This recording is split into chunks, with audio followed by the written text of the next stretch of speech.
हमारे गांव के पास ना एक गांव है, वहाँ के एक भैया मेरे पास आए प्रश्नोत्तरी में, इंद्रमणि तिवारी जी। उन्होंने कहा महाराज जी हमारी 18 एकड़ जमीन है पर हमारी शादी नहीं हो रही है। हमने पूछा कितने साल के हो? बोला 45 साल का हूँ। मैंने कहा शादी ब्याह ना करो, भजन करो। उन्होंने कहा नहीं नहीं हमें तो विवाह करना है। अब सोचो क्या हुआ, ये घटना है अप्रैल की। हुआ क्या कि उस आदमी का वीडियो किसी ने सुन लिया तो एक मुस्लिम लड़की हिंदू बनी और उसने पहले एक आदमी से ब्याह किया तो वो अपने पति पत्नी खुश थे पर उन लोगों को चाहिए था पैसा। तो उन्होंने इंद्रमणि तिवारी की ये वीडियो देखी कि इस आदमी को विवाह करने का मन है और इसकी 18 एकड़ जमीन है। तो सोचिए उसी नगर के पास उस लड़की ने उसको बुलाया इंद्रमणि तिवारी को कि आप आओ हम आपसे विवाह करेंगे। और उस लड़के ने विवाह भी किया जबकि वो ऑलरेडी किसी की पत्नी थी।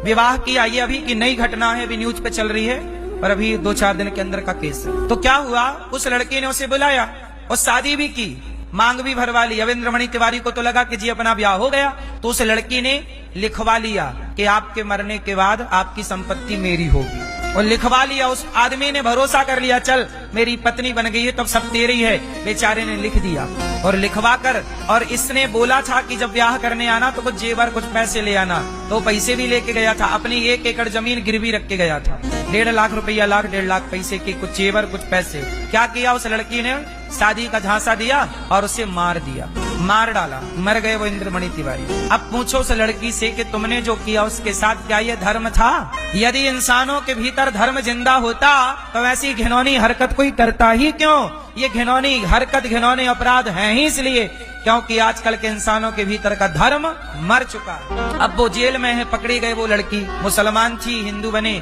फिर दोनों पति पत्नी की साजिश थी कि घर बैठे इसे मार देंगे, इसकी संपत्ति हड़प लेंगे, पर कोई ना देखे, विधाता तो देख ही रहा है। अपराधी ये भूल जाता है कि भगवान देखने वाला है। जितना भी अपराध आज बढ़ रहा है केवल इसलिए कि लोग बेईमान हो गए, ईमानदारी समाप्त हो गई। इसलिए कहता हूँ अपने बच्चों को ईमानदार बनाओ, धर्मात्मा बनाओ, धर्मवान बनाना बच्चों को।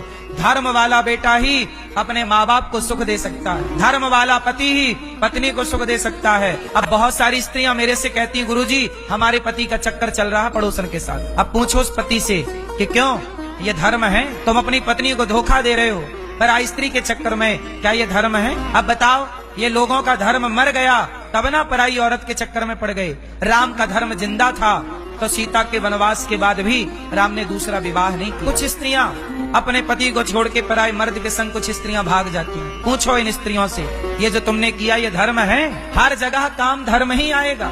ईश्वर यही सवाल पूछेंगे, क्यों जो तुमने किया वो धर्म था?